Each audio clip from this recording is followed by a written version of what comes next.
ایک شخص نماز پڑھ رہا ہے، پہلی بات ہے کہ کوشش کرے کہ نمازی اپنے آگے سترہ رکھے، اور سترے کی بڑی حیثیت ہے، بڑی اہمیت ہے، یہ ہونا چاہیے۔ اتفاق ہے اس نے نماز شروع کر دی، سترہ نہیں تھا، آگے سے کوئی گزر رہا ہے تو حدیث میں آتا ہے کہ فل یقاتل، اس کو روکنے کی کوشش کرے، اس کو آگے سے روکنی کرے، جہاں تک ہو سکے اس کو روکنے کی کوشش کرے۔ یہ حدیث میں ثابت ہے، حدیث میں کثرت کے ساتھ یہ حدیث موجود ہے، بلکہ محدثین نے باقاعدہ ابواب قائم کی، روکنا چاہیے، ہاتھ آگے بڑھا کر اس کو ہٹانا چاہیے تاکہ وہ وہاں سے نہ گزرے، یہ حدیث ثابت ہے۔ اگر ہو تو وہ بعض جگہوں پر اونٹ کے پالان کے حوالے سے آیا ہے۔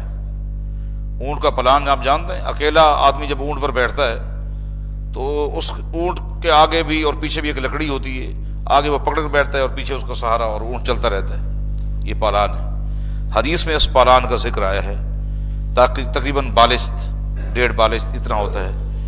یوں تو یہ سترہ ہونا چاہیے، اگر مستقل بنیاد پر کوئی بندہ سترہ بنائے تو یوں ہے، اس سے بڑا بھی ہو سکتا ہے، اس سے بڑا بھی ہو سکتا ہے۔ بعض لوگوں نے کہا اس سے بڑا سترہ غلو ہے، یہ غلط کہا ہے، کیونکہ حدیث ثابت ہے صحابہ کرام رضوان اللہ علیہم اجمعین مسجد کے پلروں کو سترہ بناتے تھے۔ اب وہ ایک بلش تھوڑا ہوتی، پلر تو پوری دیوار ہے، دیوار کو بنایا جا سکتا۔ عبداللہ بن عمر نے جنگل میں نماز پڑھی، اونٹ کو بٹھا کر سترہ بنایا۔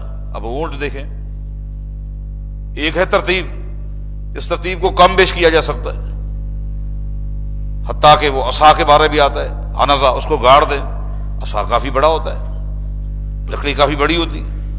آخری حد یہ ہے کہ اگر آپ کو کچھ بھی نہ ملے تو پھر آگے ایک لکیر لگا دیں، یہاں تک حدیث میں ہے، تاکہ آپ سمجھیں کہ میرے آگے سترہ ہے، یہاں تک ہے، یہاں سے لے کر وہاں تک، یہ احادیث ثابت ہے۔